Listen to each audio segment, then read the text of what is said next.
moi, j'ai regardé un petit peu le catch quand j'étais plus petite, avec surtout ma petite sœur, quand on regardait ça le vendredi soir sur NT1. Donc ça me ramène à ça. Après, pour autant, j'ai très peu de souvenirs. Et de ce que je connais maintenant, c'est avec toi.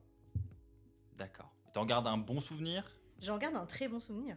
Beaucoup de... Bah pourquoi t'as arrêté alors? C'est la question qu'on peut se poser. Pourquoi il y a des gens comme moi qui, voilà, ça va faire 20 ans que je suis passionné de catch, j'ai jamais lâché, t'as connu à peu près du coup la même génération que moi, Exactement. et pourtant toi t'as arrêté. Moi j'ai arrêté, je crois que ça a arrêté d'être diffusé à un moment donné sur NT1.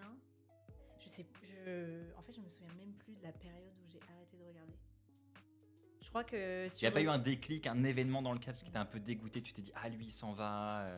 Parce qu'il y a toute une génération, c'est ça en fait pour la petite histoire, bon là on rentre un peu dans les détails, mais il y a Jeff Hardy qui était un des catcheurs les plus populaires dans les années 2009, qui est parti pour des raisons bon un peu sombres, enfin voilà en tout cas il est parti, et il y a beaucoup de fans qui ont arrêté de regarder à partir de ce moment-là parce qu'ils étaient dégoûtés en fait qu'il soit parti.